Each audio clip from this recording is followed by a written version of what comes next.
My name is Samir Patil. I completed my BTech in 23. After that, I tried for the government job.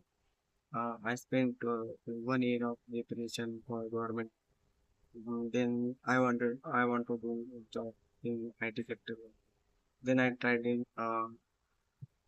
in IT sector since last 1 year, but I did not get a job. Then one day I came to know about Evision Technoserve from a friend of mine. Then after knowing about Evision, I joined Evision in July 2024.